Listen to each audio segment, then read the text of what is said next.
Again, we're Rover Sports. We're here at Philly at night, and we're wrapping up what was a great night of March Madness. Absolutely, and we will monitor your questions throughout the telecast, throughout the broadcast. Bruce, Kansas State tonight, the way that they played the game, I mean, how special is this defensive unit, and how special do you think that this Kansas State team is?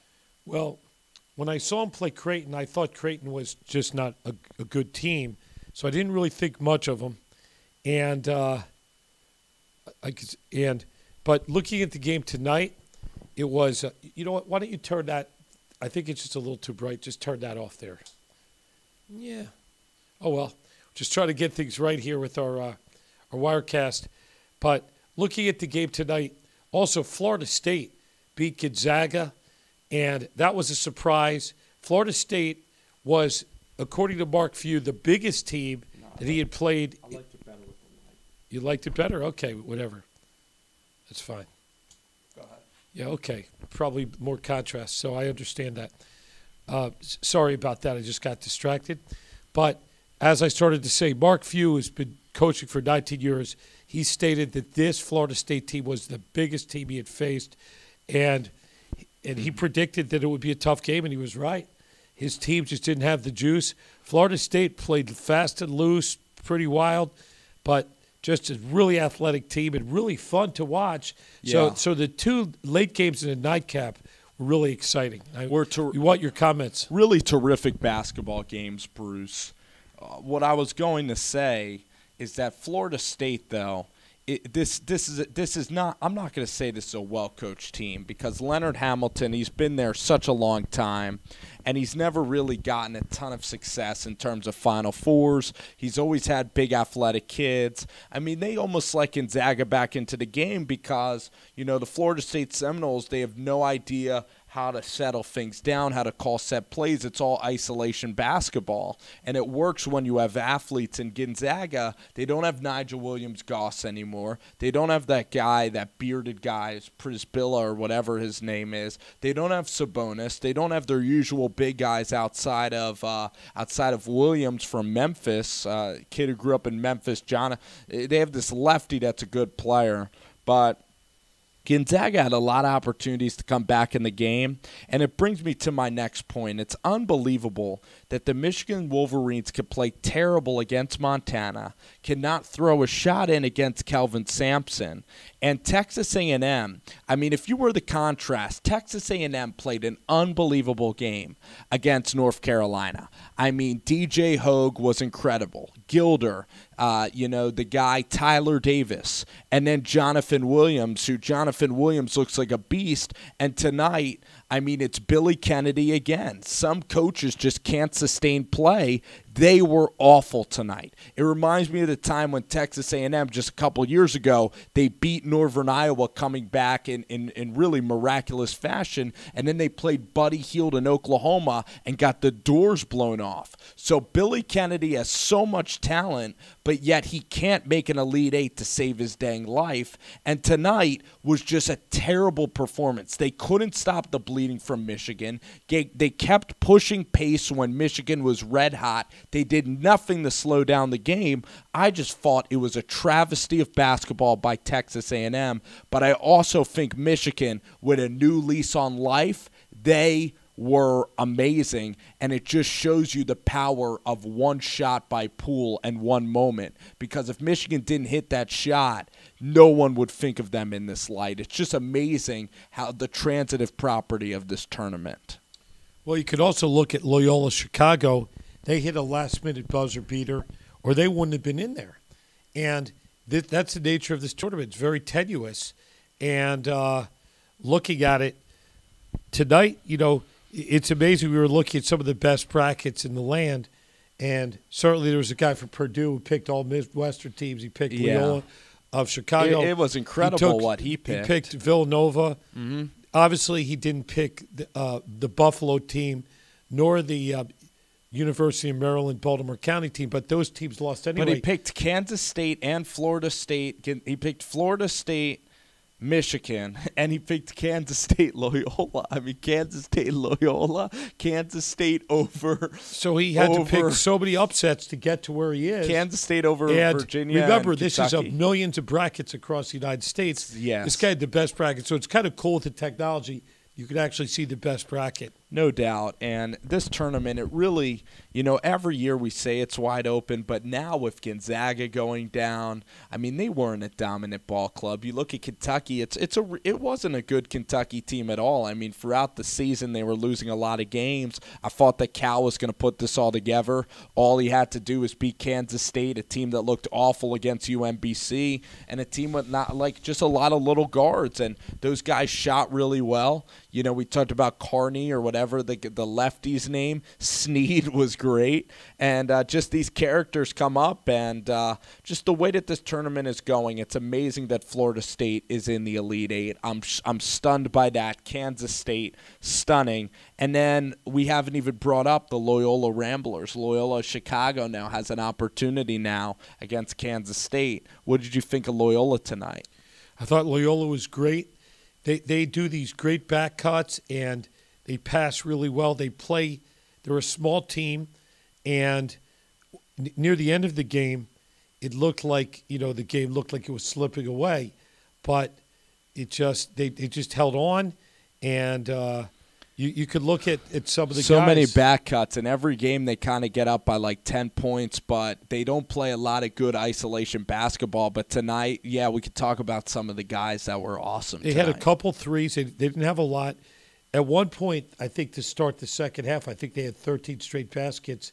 Most of them were easy back cuts. 13 layups. for 13, and it was Ben Richardson and Clayton Custer. I mean, how cool is it that Clayton Custer and Ben Richardson, they were best friends from when they were 9 years old. They grew up in the same town of, I'm going to say it's Overland Park, Kansas, a suburb of Kansas City. That is an actual place, so I think you probably got it right. And the fact is, these guys, since they were 9 years old, have been playing basketball together their whole life. And Clayton ends up going to Ames. He went to Iowa State for his first 2 years. Wasn't getting a lot of playing time, whether that was with Hoiberger, the new head coach there.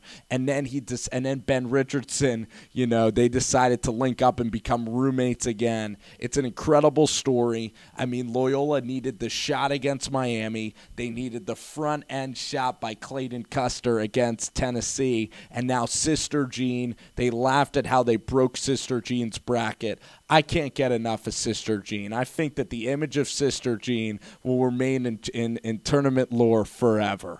I think so, too. She's a chaplain for Loyola Chicago, and she's 98 years old. And she goes to these games. And at the end of the games, it's just really cool because there's really nothing like it that I've ever seen. Let's try it. And all the players individually hug her, and it's just really nice. I mean, it's cool. It's a slice of Americana, and this tournament has been loaded with surprises. And I don't know. Most people who really are knowledgeable about basketball have had their bracket broken several times, and the more you know, it's really exciting. And I like an underdog. I root for an underdog in these games, and I'm loving these games. And there's been so many wonderful games and so many good stories, and I hope everybody is thinking the same. Are there any comments there? Yeah, there is a good comment. One comment says, I appreciate the compliment that I have a radio voice. The other comment was, I thought he was talking to me. It could be. I mean, I don't know. The other guy said, I have a hoarse voice. I have a voice like Bruce Weber because it's a little bit hoarse. But I know that this is once for me because they said the guy with the comb over looks like he is addicted to Tums. Which I give credit for the creativity. What does that mean? Tums are like I know what they are. When you're gas or when you have a ton of gas and you basically you drink tons of beer or you wake up in the morning and you just need Tums because you have so much acid reflux. So maybe it's I don't know why. Maybe it's because of my higher voice. You can't overthink it. I give it's that. It's a nice comment. That's creative as heck, though. That's very nice. Every time you're going to get awesome comments, How about questions? Again, and the radio voice one is I like that. So one other comment is West Virginia. Okay, can West Virginia and their defense defeat the Villanova Wildcats tomorrow night? I could see a scenario where that could happen. Bob Huggins is a guy who is very scrappy. West Virginia plays one of the most tenacious defenses. And if you look at Mikal Bridges, Jalen Brunson, this team, the Villanova team, is built on making threes. And once they were on cruise control at Alabama in the second half, Mikal Bridges had like 25 points. DiVincenzo is a guy who is the sixth man, probably sixth man of the Big East, and he scored 18 points in the first half. That's when it was really a game, and he just kept him in there. But I've seen games where Villanova runs cold, and I don't know if West Virginia could score enough to beat them. I know their defense could be good, but you could see on any given night, just like Kansas State was ice cold in the last game, and they came back and they just looked really motivated. Any team that's playing a number one seed, especially West Virginia, with Bob Huggins, is a guy who's a fearless guy, totally deadpan guy. It's hard to get him excited at all about anything. Yeah. So that's going to be fun. That's going to be a contrasted styles. Huggy Bear. You're going to have really a slow, methodical offense in West Virginia against a fast team that hasn't really, hasn't had a hard game. They haven't had a close game. So when you have a team like Villanova, if you can hang with them, you might get them to throw up on themselves. I don't think there's a chance because West Virginia presses and Jalen Brunson and Villanova is just going to eat that defense alive. I mean, when you press, you give up wide open looks from the perimeter, and that's what Nova's going to do. I mean, they have Phil Booth, Mikal Bridges, Brunson. That guy starts with a G. I forget his name. They have Bridges, Phil Booth. They have that guy inside, Eric Paschal. All these guys can go out and shoot the ball, and then DiVincenzo. This is a team that's not going to – I mean, against West Virginia, they're going to be pressing the whole game. West Virginia only has one guard that's really elite, Javon Carter, who looks like he's 45 years old, the balding guy. That's okay. And he's one of my favorite players, though, in the whole tournament. He's a change-of-pace guy. But West Virginia – they played great against Gonzaga last year in the Sweet 16. It is Huggy Bear. This tournament's weird because if you were going to say to me tonight that Leonard Hamilton would beat Mark Few straight up and Florida State would beat Gonzaga, I would be stunned. I was stunned that Kansas State, after playing awful against UMBC, had what it took to beat Kentucky with NBA players. And I think that Villanova is going to win comfortably. I think Kansas, as a one seed, has more concern. Clemson killed Auburn. I don't think anybody expected that. Yeah. So Clemson is a team that could just go off. And Kansas is a team, if you remember, I believe they lost to Oklahoma State twice this year.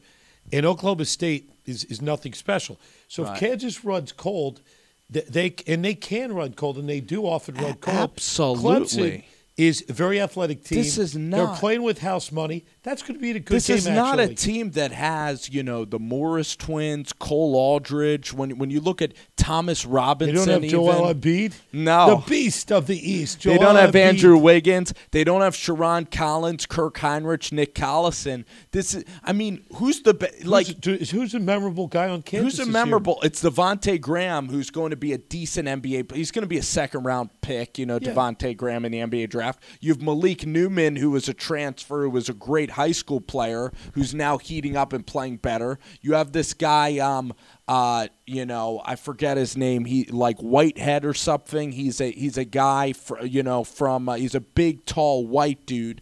I forget his name, but you do have Azubuike. Could Azubuike be like a Tars Black? Azubuike is he's a great shot blocker. Interesting thing. Here's the interesting thing about Azubuike.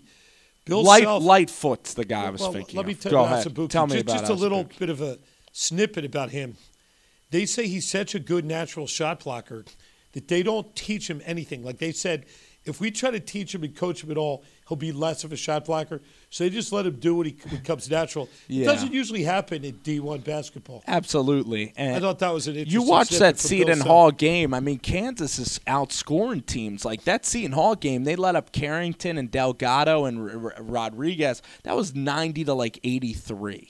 That was a That was wild run and gun. run You don't and think gun. of Kansas as a team that really scores a lot, but you mean, look at Clemson. It's a clash of styles.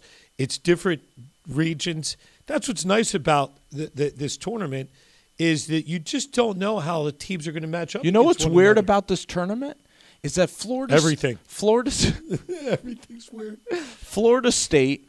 Look at their basketball history. Practically no history. I can't really name much NBA talent from that It's a from that football place. team. I think of it as I think of Bobby Bowden. I think of Bobby Bowden. I think of I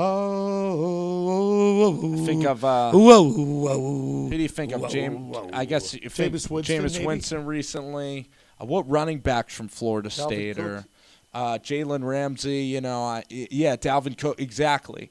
I don't think of Florida State. Can you think of a great Florida State basketball player off the top of your head? No, I mean Nothing I know pops into your Isaac, head. but they're never Isaac's a team. recent, Jonathan right. Isaac, I never know. They're like Baylor to me, like with Scott Drew. Like they might win a couple of games based on sheer athleticism. Right, Baylor, they but play you can't think of a good NBA. Is there a good NBA player at Baylor? Remember I that don't guy think at Jackson who was little? Brady Heslip, the Canadian. And it was sad. The one guy, Isaiah Austin. That guy had a cardiac defect. Cody so Jefferson, Just as he Corey was being, Jefferson. Just as he was going into They the always draft, have big he had guys. to retire, so that was sad. John Motley. I mean, they always have big guys, right? The most famous Baylor player actually plays football, Rico Gavers. He played at RG3. Oh, yeah. He's a little more famous than that. Yes. Guy. And obviously Corey had Coleman, an injury-plagued career. Josh Gordon, But yeah, Art Briles and Baylor's Gordon. wild. Otherwise known as Weed Gordon. Weed, yeah. Flash 420, right, Bruce? Right. But you look at Florida State. How about Texas Tech? I mean, I can't name Texas Tech being good at basketball. That's crazy to me. So you have Texas Tech in there. That TCU was a 6 seed. TCU sucks at basketball. They have nothing in Fort Worth that is basketball worthy. Texas Tech. I mean, who else? Well, Purdue is a decent basketball school. Then you have Nova and West Virginia. West Virginia, has been good in recent memory. Clemson, Clemson basketball. Clemson's a football team. I mean, we had friends who went to Clemson. We're not going to say names, but I mean, even Temple and they're a Southern, football program. And it's just amazing to me having these guys in there. Where did Sam Cassell go to college? He must have went to like Baylor somewhere. That's a good question. But Somebody Sam Cassell had a great pointed career. that out. I think it's Sam Cassell. He played for a bunch of teams. I think of him as a Houston Rocket. Mm-hmm. That's where he might have been a Texas guy. Anyway, but he had a long career. He probably played 13 years. Just a trivia question for you, or a question for you. Yep. Let's try to brainstorm before we talk about all tomorrow's matchups. Okay. Who is the most famous, either parent or figure in recent March Madness memory that is up with Sister Jean? Like, what people? Let me think about that. We can brainstorm so we can throw out names. I think Sonia Curry. Steph You're Curry's talking mom. about ancillary people that are around. Yeah, like Sister Jean. Around the team. Yeah, that could compete with Sister Jean. And we'll take comments. I could say, if I think of the bench at Florida Gulf Coast, if I just think of all those little guys just going completely nuts, I know it's not a good comparison. There's really not a good comparison. How about to Bill Murray? Yeah, but he's a famous guy. He's a Chicago guy. Who is he rooting for? Drake. I mean, Bill Murray's a fan of everybody, though. Yeah, he's a Midwestern guy. He's a Chicago guy. He probably likes Midwest. He probably likes Northwestern also. I don't think there's any real parallel to that. Well, the greatest underdog is there a good team, mascot? Is there a great mascot? Well, the Butler Bulldog is good. Yeah. There's a lot of great mascots in college football. Almost every team has a mascot. The Wichita State Shocker. And I'm trying to think of, I mean, George Mason going to the Final Four, like Florida Gulf Coast. When you look at the real, I mean, R.J. Hunter and his dad, like that was Doug McDermott and his dad. Yeah, Greg and Doug McDermott is certainly a good story. Father-sons, And you looked at that Creighton team with Ragbon Raggi and Doug and some of the Greg Edgenike. Just some really great characters. Of course, Grant Gibbs, the point forward, who is kind of like the original dirty. Like he's a dirty player. Yeah. Who who injured the wrist But of you the loved North him. Carolina He would player. slap people, He was a real villain, and it was great to have It's that. nice to see Grayson Pete have Allen. personality. Grayson Allen Grayson is Allen, like, you either love him or hate him. Like, And I think he's fun. I think he's great for he made a college little bit of a hip basketball. check. Like, if you're a ice hockey player, if you're a football player, just that little. I thought one of the best plays was true. Was the play where the guy Aaron Rodgers, Yep. Wisconsin, Go ahead. No, With the Grayson Allen hip check? But I also think there was a great play by the red-haired little guy who just completely hit the guy right The in Montana guy. The Montana guy. The game was over, and he just completely, no doubt, reared his head into the little head, and that guy went down like he was shot like a deer. That was one of my favorite plays in the tournament. Or Moritz Wagner and how weird he Moritz looks Wagner all with the time. his lips, or seemed like they're blown up by helium, and he's just got. But Moe Wagner had a really good bounce back game tonight. Give him credit. A lot of people thought he was the player of the game tonight for Michigan. C.J. Bard of Michigan, a walk-on, had a three-pointer tonight, which was pretty cool. Michigan just had a lot of dominant plays, a lot of easy layups, and they totally destroyed. They broke the other team's will tonight. Absolutely. And you know what, guys? We're on Periscope again. We're Rover Sports, 6:10 a.m., ESPN. Yeah, our numbers are good. We're in the 20s, so we're in the high to mid-20s. So you guys I want to thank everybody. Fantastic. It's late at night. We got 23 loyal viewers here. Again, we're Rover Sports. I'm Bruce, the sports doc. That's what I do. And this is a side job for me. Yeah. And this is Spencer G. This is what he does. And we're here at I the guess Philly. you could We're say here in the that. bunker, actually. Yep. Outside of Philadelphia. And we just had a huge snowstorm, but we're able to get around a bit today. But this is what we look forward to. This is March Madness. This is great. And tonight we saw. I can't believe some great Florida State upsets. beating Gonzaga. Really, three out of Michigan four upsets. rolling. Michigan just dominated. This tournament's been. But I personally loved the Kansas State upset over Kentucky. I'm not a Kentucky fan. I thought it was great again that the whole stadium in Atlanta they were all wearing blue and they were chanting. And there were no Kansas State The driving fans. layup, And the that was Kansas fun. State guards, every time Kentucky put a heat on them, Kansas State would hit a three. When it got to the point, and it was always that guy Jones or something with the baggy overshirt. He was always undershirt. He was always shooting these high arcing three throws. They would make 1 out of 2. And Kentucky just had no offense except for his offensive rebounding. Coach Cal. Knox looks like an NBA player to me. He's the one He solid was the one guy who on that showed team. up. But I don't think this is even in retrospect, not a great Kentucky team. No. Not a lot of guys that are going to be first Not even rounders. Humphreys, no Harrison twins. Harrison twins are perfect because they're second-round talent. That stay But a Harrison little bit. twins are just kind of on the edge of the D League. Is anybody playing? No, but I'm saying they're great for college because No, they're they're not very going to good be college- one and done. Yeah, they're they college stayed kids. 2 years. Malik Monk, again, is starting to, second half of the season, he started to come to his own. He kind of was dead. He had some hamstring injury. How about that Humphreys kid? But Malik Monk is. Let's just rattle off the names: John Wall, Devin Booker, Eric Bledsoe, got some great players. Devin Booker, Cauley Stein. I saw him score 46 points this year. Anthony Davis. Cauley Stein is playing in Sacramento. Carl Towns. Last year, De'Aaron Fox, Tyler Ulis. Remember Tyler Ulis? I mean, that little guy. But De'Aaron Fox, obviously. Malik Monk. I think he's one of our favorite This year players. you had Wenyen Gabriel. You had a bunch of hodgepodge guys. And Gabriel's a junior. He's a raw player. He's got to stay. But you know what? He'll be But I great. like him. I'd say Gabriel's one of my favorite players. He's a total gamer. He missed like a 1-inch shot. He threw it straight up in the air tonight. I kind of like plays like that. And but not a bad free throw No Dean shooter. Wade. And it makes you wonder, like the old Patrick Ewing theory is this Kansas State team might be better without Dean Wade. I mean, their defense is just tremendous I'm not when sure they what's put going on 5 with Dean guards Wade. on the field. Dean Wade came in. I think he's still hurt, obviously. He wasn't effective, and he sat out the whole second half. So here's a guy who's supposed to be their best player, but they ended up winning without him. Bruce, I wanted to, since we're on Periscope, I wanted to address a couple of other topics before we just give our picks and head out. But Johnny Manziel. Yeah. Johnny Manziel. We'll go Johnny, yeah. We'll do Johnny. Johnny yeah. Manziel is always good for clickbait. He had a pro day today in San Diego, and 13 professional He's like teams. 32 years old. 13 professional teams were out there. Boogie Cousins. There's another one. Thanks, Dean Marco. Wade. I really appreciate the compliment. He says he enjoys watching. Great. Well, glad we Thanks for entertain. tuning in to Rover We come Sports. on at odd hours. What else is there to do? It's 1:40 here in the East. It's a good promo. It's a good promo. It's a good promo. But listen to us. What else is there to do? There's just to sleep or do. We're doing the best wrap-up show in Philly. You know why? The other professional. And we're good sleeping medicine for people, too. Here in Philly, you know what's interesting? The two big stations, the FM stations, all they talk about is Philadelphia professional sports. They don't deal with college sports at all.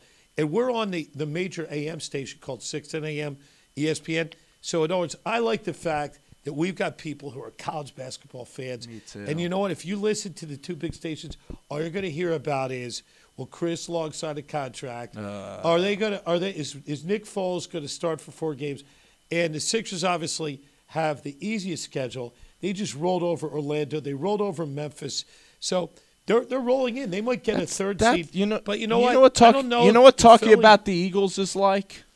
Well, it's actually pretty good. Would you rather sleep with Jennifer Aniston or like Charisse Theron? Because it's like basically saying, it's easy. Is Jennifer Aniston still hot? Like, and the answer is there's definitely no yes. controversy. When a team's amazing, like I think the best radio is when a team like the team's Browns, like they suck, and By the you're way, like, who are they going to pick? You know? I think we're shaking here. The Giants too. I think the best radio in Philly is when the teams really blow. Right. And with the Eagles, for the most part have, and the Sixers, whether to tank or not, hinky or no hinky, the process. Yes. So people are, now that the Sixers are kind of rolling, they're not really talking much about they're them. playing teams like the Grizzlies and the Hornets. Yeah, it's easy. Or the Magic. Pelicans. These teams stink. Yes. And if you look at the Sixers, just to wrap that up, they've got some bland. They've got the easiest schedule. They're going to roll into a third or fourth seed. NBA's kind of, once you get to playoffs, it's nice. I mean, once the playoffs are around, that's going to be great. I guess one of the cool stories tonight was that essentially Kawhi Leonard got sandbagged by his team. Oh, I want to hear it. Yeah, I was going to talk about that story. Leonard, That was big story. Story today, time. Is that Kawhi Leonard, has a tendonitis of his quad, and being a sports doctor, it's not something where his knee's going to rip off or anything, but he's looking at a max contract deal, $200 million for 4 or 5 years, and you know what? He's not playing. But Tony Parker basically got the team together and said, listen, I have the same darn injury. I came back earlier, and I'm playing, and I'm 39 years old. Kawhi, we want to make a playoff run. And this was not with Popovich. This is just a team thing. So these guys said, listen, you are essentially a pussy, and you've got to come back and play. So you don't – and now, of course, that leaked out. That was – it was unnamed sources. Nobody's going to put their name on that story. But Parker wanted it to leak. The Spurs wanted to leak. Well, somebody wanted it to leak out. Maybe to put more pressure on Kawhi. How about some comments about that, guys? Listen, did you find that to be an interesting story? I did. What athlete? I compare this to a little bit of Boogie Cousins. How about I think of it. No. What's Rose. Andrew Bynum? No, I think about Rose. How about Andrew Bynum? You're right. Sucked. Let's not talk about Andrew Bynum. He's a complete dog. Rose, you're right. Rose had recovered from his ACL. He was cleared to play, and basically he didn't come back until the following year. And some people thought that he let the It was his brother. Down. Remember, his brother didn't want him playing. Yeah, I remember his agent didn't want him playing also. And that was also hot and he news. wasted his prime of his career. But Kawhi Leonard, is a gamer. You don't think of him as a dog. He's one of the hardest workers on both ends of the floor. Maybe Defensive Player of the Year. Maybe Popovich is just draining him out because of how intense he is. Like maybe he's just frustrated with the Spurs and the Spurs way. He's not frustrated. He's going to sign a $200 million. But there's some guys. Would you be frustrated for $200 million? There's some guys that don't like the San Antonio Spurs way. But I think Kawhi is. I don't think he's that guy. They're like the I think Patriots. That he just for some reason either is anxious about coming back. He doesn't want to get hurt and blow $200 million. Maybe. I guess you can understand that because that's going to be his free agent market. Right. That's what is he like a junior? Is this like a bowl game? Like how Leonard Fournette didn't play in the bowl game. Same analogy. Because he didn't want to. Listen. I don't blame him. In regular season basketball, it is very boring. We can admit that. You know what? I think that, I think we should wind it down. No, we got to talk Johnny. Johnny football. Johnny's the last topic. Johnny played well. He had 13 scouts. I think in Jacksonville he'd be a spot. I think Carolina, well, behind Cam, I don't know. But they don't have an owner in Carolina. Listen, Carolina don't have a strict owner. Arizona has Sam Bradford. Dallas. Who's one hit away from an injury. Oakland Raiders. John Gruden with Johnny. Where do you guys think Johnny should go? I think Johnny still has pop in the arm. I think he's throwing well. You saw the throws today. Yeah. What did you think? I mean, it's a pro day, so how much can you assess of Johnny? But, you know, I think Johnny's a talented thrower of the football. I really do. And it's great that he's out playing. This was a huge step for him. If he doesn't get signed to the NFL, he needs to go to Canada, or else he doesn't love the game much. You need to go to Canada then if you can't get a spot. One of the things about the pro day that was interesting is that these teams had a chance to interview Johnny one-to-one and really see, is he really a changed guy? So his coach is George Whitfield. Mm-hmm. So George Whitfield was there in San Diego, and he was basically saying, this is a totally different guy. This is a changed man. This is not a guy with all those flaws. And I think I'm sure he got interrogated pretty heavily from these 13 teams. And the question is, one of your theories, Spencer, is to be a really good backup, you've got to be kind of invisible and innocuous. Yeah. Tim Tebow never really filled that role very well. Yeah. So do you think that if Johnny's there, isn't he going to put too much pressure on the starter? Everybody's going to want to see him. Yeah, especially a team that doesn't have like a built-in guy. So a team with like a Sam Bradford who could really totally stink. I was the same way. The mobility of a tin man. I was never when Bradford was here. Dead. I think he was one of the. He was boring, terrible. He's a snake in the grass and a snake in the bank. You're talking about Manziel, snake Bradford in the grass? is a snake. He's a snake oil salesman. That guy is a guy who's had more contracts. He's making money. I think Flynn had a pretty good run. Was it Matt Flynn? Matt Flynn was another guy who was stealing money. One game. How about Brock Osweiler? Oh, man. That guy stole more money. Great. That guy's still in the free agent but market. He's 7 feet tall, and he had a couple of good games. Well, maybe you should play in the NBA because he certainly doesn't have very good throwing mechanics. So I'm gonna let you wrap this up. I look at John football, and listen. I think Johnny, you're absolutely right. I mean, the guys that just got signed are Chase Daniels, Matt Barkley. Chase Daniels terrible. He had the worst preseason for the Eagles 2 years ago. The guy looked like he couldn't see over the defensive Tyler line. Thigpen, Fad Lewis, Charlie Batch. You're making me sick. Kellen Clements.